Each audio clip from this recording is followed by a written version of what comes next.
Bom, meus caros destaquianos, professor Guilherme Lemos da sua Maratona de Atualidades com a parte 2 da aula Pray for Amazônia. Sabe o que eu queria fazer contigo agora? Eu queria fazer uma caracterização geográfica da Amazônia. E para isso, eu quero que tu se lembre que Getúlio Vargas, em 1953, motivando um processo de integração nacional, ele vai criar uma expressão na tentativa de levar desenvolvimento econômico para a Amazônia, a expressão Amazônia Legal. Ok, então a Amazônia Legal é a porção da floresta 100% brasileira, sobre a qual nós temos o poder legítimo, ou seja, a soberania como fundamento da República Federativa do Brasil. Amazônia Legal brasileira.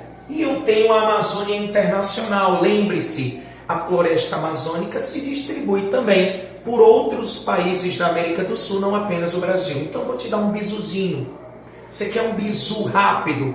Quando falar da Amazônia Legal e da Amazônia Internacional, lembra do número 9. Número 9. Observa.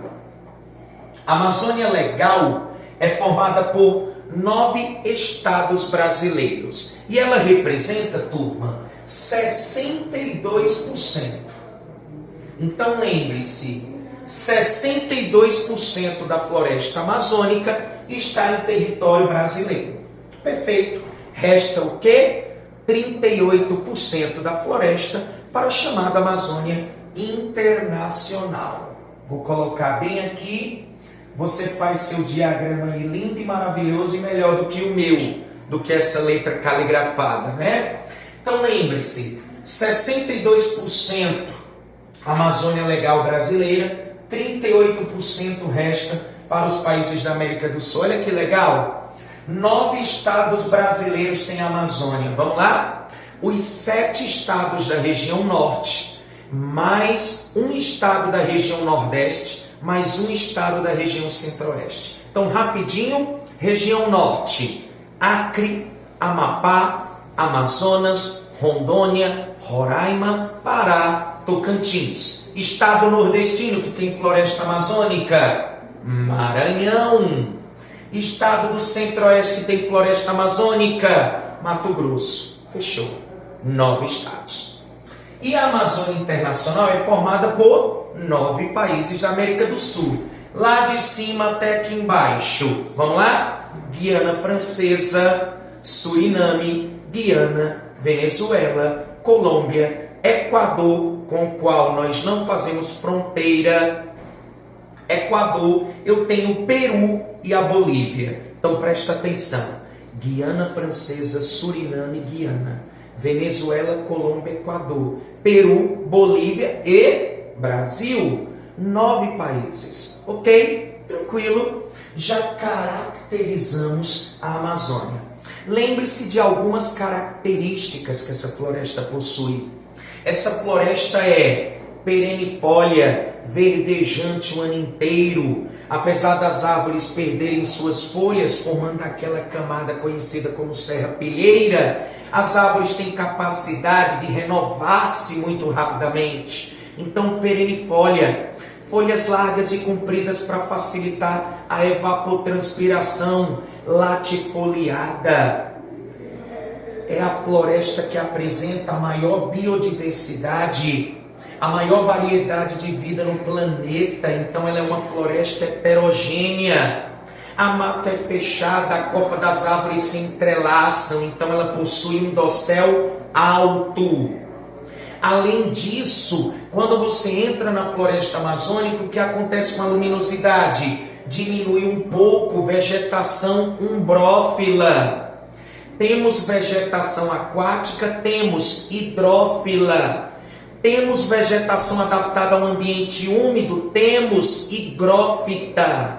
Então são características da floresta amazônica. Perfeito? O que eu quero agora é que tu domine o perfil fitogeográfico da Amazônia. A Amazônia apresenta 3 tipos de mata.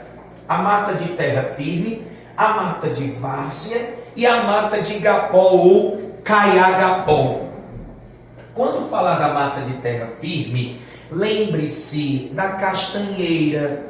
É a espécie mais comum que predomina, a castanheira. Quando falar na mata de várzea, lembre-se da famosa seringueira, de onde extraímos o látex para a produção de borracha. E quando falar na mata de igapó ou caiagapó, lembre-se do exemplo clássico, Vitória Régia.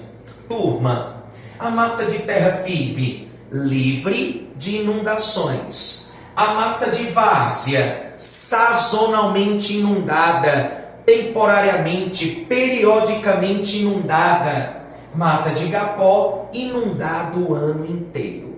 Ok? Lembre-se que na mata de terra firme, eu tenho um solo profundo chamado de latossolo.